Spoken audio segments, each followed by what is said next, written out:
જય માતાજી મિત્રો, શું તમને બધાને કમરનો પ્રોબ્લેમ, બોન્સનો પ્રોબ્લેમ, આર્થરાઇટિસ, જોઈન્ટ્સનો પ્રોબ્લેમ, મસલ્સનો પ્રોબ્લેમ છે? તો આ વિડીયો ખાસ તમારા લોકો માટે સ્પેશિયલી અમે લોકો બનાવ્યો છે. આ અત્યારે અમે મારી વાઈફ મારા કિચનમાં જ અમે લોકો મારી વાઈફ આ તેલ ઉકાળી રહી છે, જેમાં સરસોનું તેલ ને તલનું તેલ છે અને એમાં કઈ કઈ વસ્તુ યુઝ થાય છે તમને આ જ વિડીયો મારી વાઈફ સમજાવશે. તમને કોઈ પણ પ્રકારની તકલીફો, ખાસ કરીને ઉંમરલાયક લોકોને જે પણ પ્રોબ્લેમ્સ થતા હોય છે આજકાલ, અને તમને પણ કંઈ પ્રોબ્લેમ હોય મસલ્સ રિલેટેડ, કમર રિલેટેડ, તો આ રામબાણ ઇલાજ છે. તો આ વિડીયો આખો જુઓ, મારી વાઈફ તમને સમજાવશે કે આમાં શું શું અમે એડ ઓન કર્યું છે.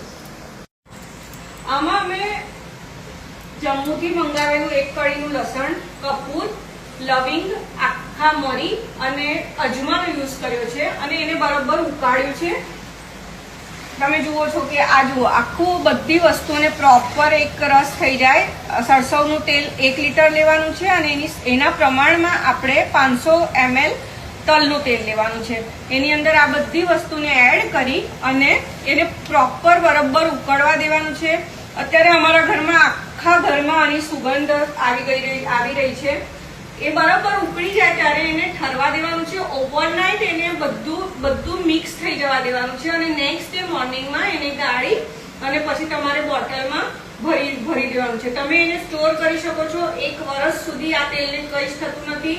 તમને કોઈ પણ પ્રકારનો દુખાવો હોય, ખભાનો, સાંધાનો, ઘૂંટણનો કે બેક પેઇન હોય, તો આનાથી બહુ જ સરસ તમને રિકવરી મળશે. રામબાણ ઇલાજ છે. તમે પણ તમારા ઘરે આ તેલ બનાવી શકો છો. Thank you.